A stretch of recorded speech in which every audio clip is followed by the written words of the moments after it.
Hey guys, welcome back to my channel. In today's video, we'll be doing a hair transformation on Hafsa. Hafsa suffers from alopecia, so today I'm going to show you how to install hair extensions to get that full glam hair transformation, just like this. If you missed the last video, I showed how to get this soft glam makeup look, so go ahead and check that out.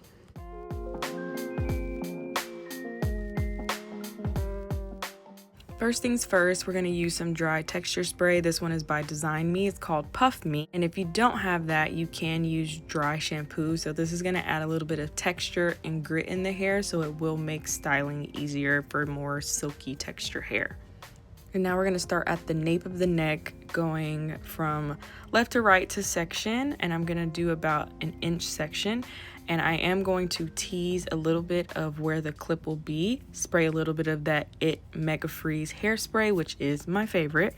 Once you put the clip down and it dries, it will actually add a little bit of tackiness to help with the longevity of the clip-in extensions. I love doing this technique because it really does add an extra layer of support. Of course, with the teasing, that does help with the clip to stay in, and then the hairspray, that adds as just an extra. So it's double, triple supported. And I have so many brides I've asked, okay, if I'm dancing all night, or if my mom gives me a hug, or if anything happens, like, will my hair come out? Your hair will not come out. And let's talk about this hairspray. So this hairspray is my favorite. If I can't get this hairspray, then I will use Got2b glue, but this one is my favorite because it does have some anti-humectants or just some humidity proof, so it helps with the longevity of the hair. So of course, you want to layer on your products just like you would with makeup, but I love this hairspray. It really does help, and I've had plenty of brides after I've used this hairspray say my hair has stayed, the curls did not fall, so I really love that aspect of this hairspray. And as you can see, I'm just going to do the same technique throughout the head all the way up and then on the sides as well. So I'm going to part, tease where the clip will be, put a little bit of hairspray, and then clip the clip, and then it's all done. As you can see, some of the extensions don't perfectly match, which is fine. She did have 2 packs of hair extensions, so one of them is like an off black and the other one is a brown. I do like when the hair has a little bit of a highlight in it, so that way it does give more dimension and it makes the hair look more full.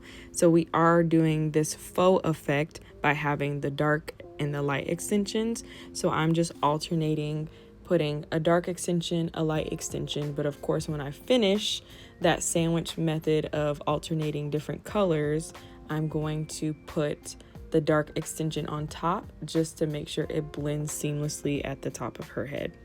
And now I'm taking the Sam Via crimper at the top of her head just to crimp and give the hair a little bit of texture and volume as well. So that's going to make the hair look more full. You can already see on the left side how it looks a lot more full than it does on the right side. So that does help just give it a little bit more volume as well. Whenever I do work with clients that have hair loss or alopecia, I do during the consultation just take a look, play around with the hairline a little bit, and part the hair a few different ways to see which look will be best on their face depending on the hair loss. For Hafsa, it happens to be a deep side part, and she likes the volume as well, but that's typically what I do for that process.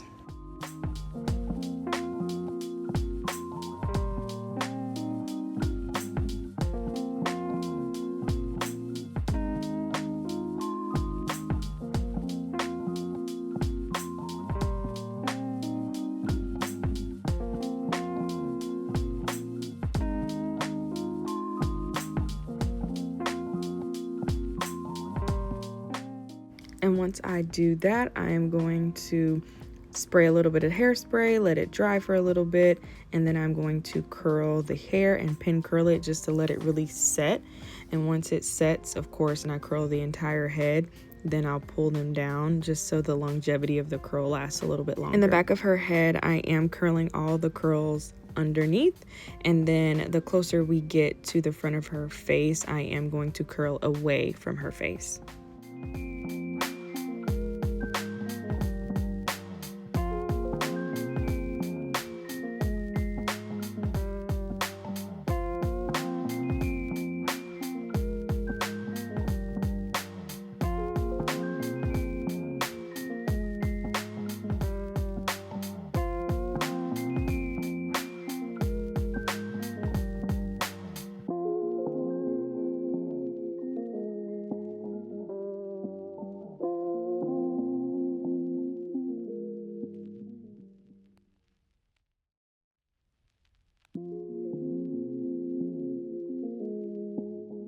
So now we're going to get to the fun part. So now I'm going to add a little bit of the Toppik powder. So I'm going to use more of a brown shade and a black shade and mix them.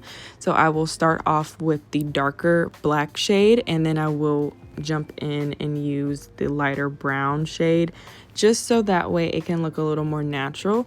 And in the back, I am also going to use a temporary hair color spray, just again to cover up some bigger spots, and then sprinkle a little bit of the Toppik on top just to give a little bit more of a natural finish. And then there are some areas that I don't want there to be any harsh lines, so I will take a black or brown, dark brown eyeshadow depending on the hair color and fill in the hairline a little bit. I know that was a lot. However, these techniques do really work to give you that luxe celebrity hair that you're looking for. So even if you don't have fine hair, go ahead, try it, take an eyeshadow and use a little bit in your hairline. It'll work wonders.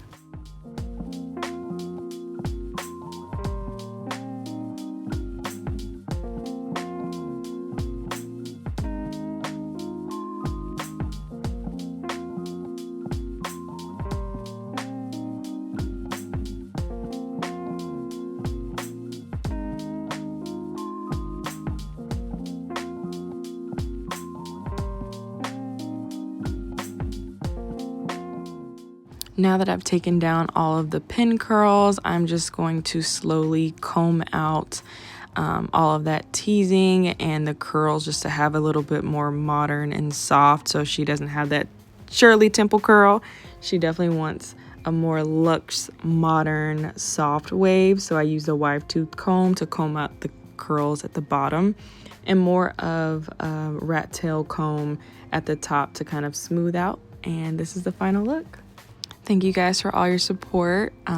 Please remember to like, comment, and subscribe, and I'll see you in the next video. Bye.